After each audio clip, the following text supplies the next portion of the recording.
Hey people, it's me again. So, normally, I don't really do video blogs like, you know, kind of like in the next day after I do another one. So, anyways, but it was just about like the other stuff that was going on. So, anyways, I was kind of like stemming on one of those websites where I was just the daily, I think it was called Dear Cupid, or one of those places, where people would submit their own little advice as far as in relationships. And I did like the whole thing there with the whole situation with Drew. But it also did sort of the same thing with like the Yahoo Answers, but I guess in some ways maybe I just wasn't really asking the question quite right, you know, as far as that goes. And then let alone leaving some details out, and adding certain things in, that didn't seem to make any sense. And then honestly, it's like seems like every time when I probably ask this sort of question to somebody else, whether if it's other people, they always keep to telling me the same thing, which I don't really want to hear. I didn't really want to be told to like move on just simply because of one major slip up like that. I'm willing to kind of work it out, and then I've been leaving out the whole thing that I was having such strong feelings about him for an entire year, and then there's also a possibility that he had these sort of feelings like that for an entire year, as well as nursing wounds from the previous, and all of that. And I guess it's that when I was checking um, a text that he sent like on my old phone, that it seemed like maybe he was just didn't want to have like an official commitment or anything of that sort. He just wanted to have his cake and eat it too in some cases. And in here, I kind of rather said something about on it was that here I was complaining about the very thing that I was doing, having my cake and eat it too. Having where I probably still wanted him, but also at the same time wanted to see other guys and all of that. As far as for sex or maybe just dating at some point. I don't know, but believe me, I think that's just something what is wrong with some of like the how straight marriages end in divorce, because in the men, it to some degree, women want to have like their cake and eat it too, and want to have something to compare someone with, as well as keeping all the doors open as far as with other people, but at the same time have someone already there, you know, although I just think it just seems kind of stupid to me as far as people who complain about it, because the people who mostly complain about those kind of things like that are always the ones that that probably couldn't have that sort of thing if they were allowed to in the first place. They couldn't have that kind of thing of having their cake and eat it too, because it's human nature to have your cake and eat it too, rather than just simply have for commitments or something. But on the other hand, there's just some people that just have the commitment there, and some people that don't. But and then it was just one of those little things that I kind of realized something about it. It was just one of those things that with the open relationships that I could probably at least spread it all around a little bit, and I don't have to feel all nervous of having some sort of commitment there in the first place. And I should have basically proposed that sort of thing with Ricky to start off, but at the same time, I think I was just trying to prove to Dad that I wasn't a slut or anything, and at the same time trying to prove to Eloy, the actor, that I moved on, and then trying to prove to Matt, that creepy little stalkerish kind of guy there, that I have someone else in mind, but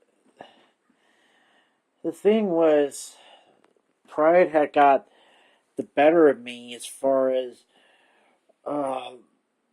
relationships on that. And I could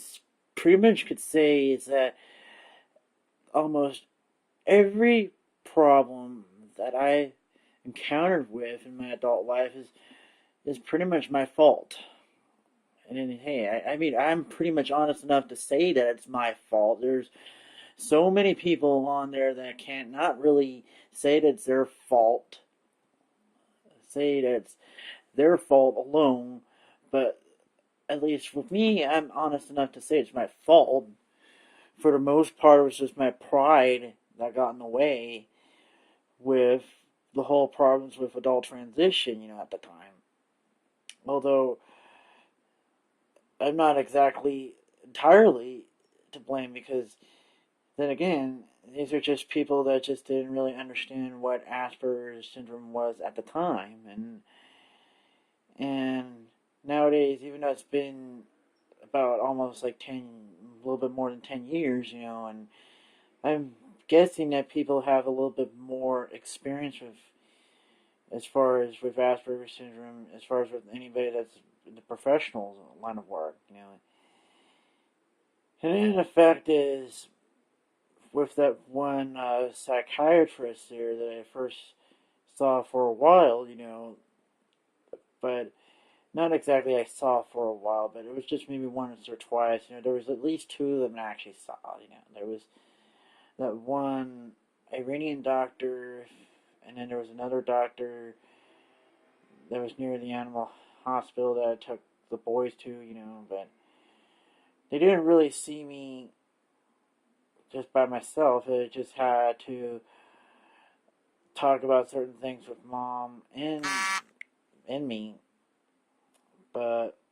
anyways, I think I have like a new email. So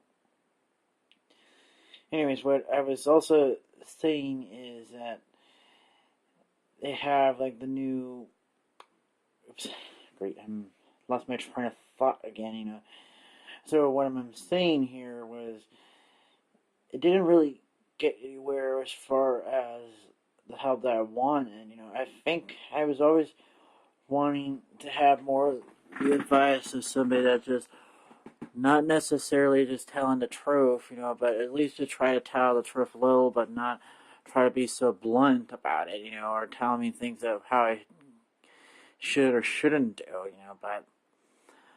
I guess it was the first psychiatrist there, besides like Allie and Wanda, at least they kind of told me, I think in some ways they kind of just talk about my feelings, and all that, but more or less told me too much of what they want, what I want to hear, rather than telling me the truth. And in some ways, I think with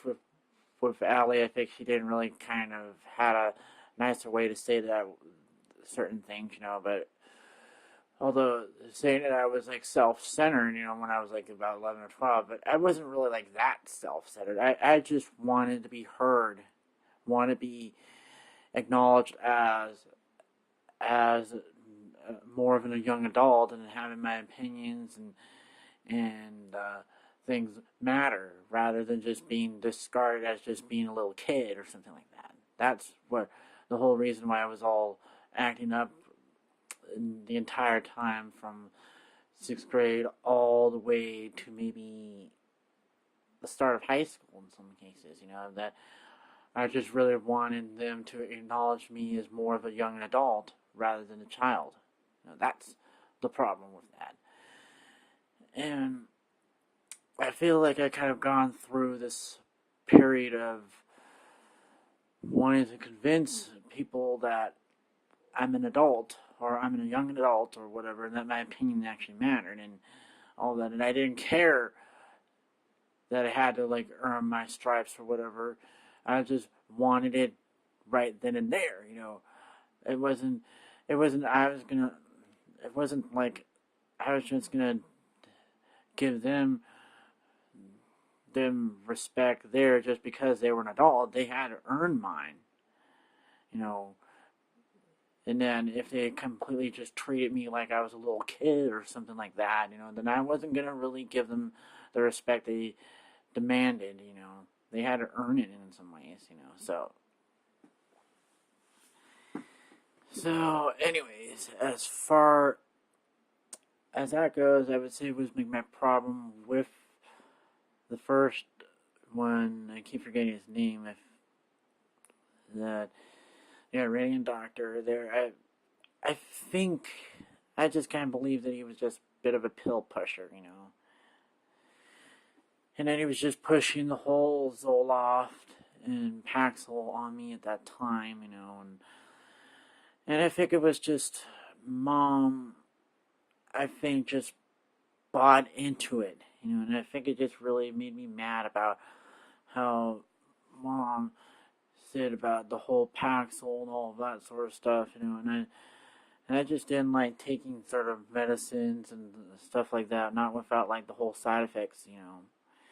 And I think it might have did seem to mess me up at that time, especially if I wasn't really finished growing. And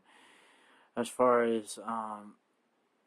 in my area of development over here, it may be someplace else, and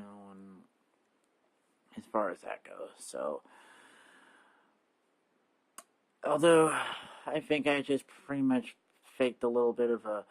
blow up like that, after that, and I think that was my way of trying to get Mom and Dad to get my attention in, as far as to get their attention, is that I didn't want to take the Paxil, I didn't want to take the Zoloft, I just wanted more of a regular therapy without medicine altogether. Because it's better that way rather than just trying to force something out of me through medicine. That's what it was.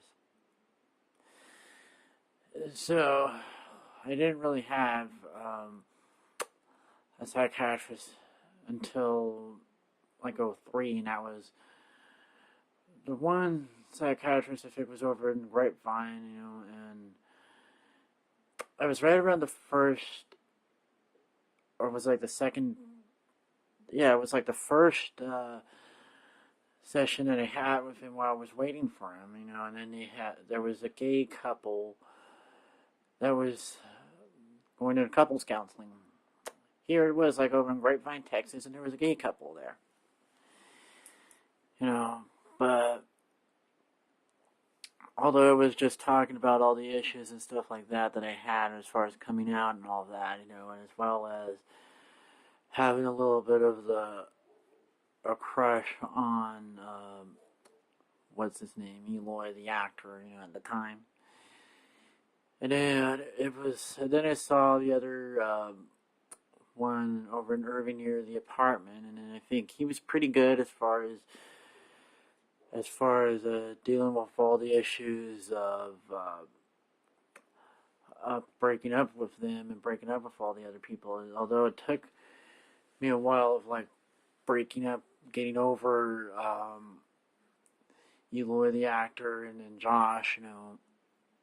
I realized it was kind of that after that. I think I was already done with Eloy, but I think the whole issues of like the whole feelings of all these emotions were me still kind of being in love with Josh in a way, even though he was over there, and I transferred all that little pain and all of that stuff that I got from you onto him, and which is kind of pretty bad and stupid of me to do that. But at the same time, it was kind of Mom was also being on my back on both of them, and so, anyways, besides all of that, it was also Mom and Dad being on my case a couple things, and although I did, the last time I saw, like, a therapist of that sort was, like, Vivian around here, but I keep forgetting her last name, but I think, in some ways, I think she just wasn't really that much of a help after, like, 2 sessions, and this was just sort of the thing about when I was having problems with Ricky the first time, when he went off the second time, when he was dating somebody else, but it turned out to be that that person there didn't last that very long. It only lasted maybe about 2 or 3 months, and although I think as far as this goes, it's just after this time, as far as to make a note, as far as any type of relationship things, that I'm gonna probably have to remind people that to was like the first little snag that to tell them that don't ask me to move on, because it's like I'm not the type of person to believe in like when in all doubt, throw it out, that kind of stuff. I mean, because it was like that episode of The Simpsons, where Homer was being like the guy, the breakup guy, and then where Marge got mad at him, saying like, well, what if someone tried to break us up when we had our doubts? And it made Homer feel guilty about it, because especially a lot of people, when it appears to be a breakup, it obviously could be a rough patch for someone,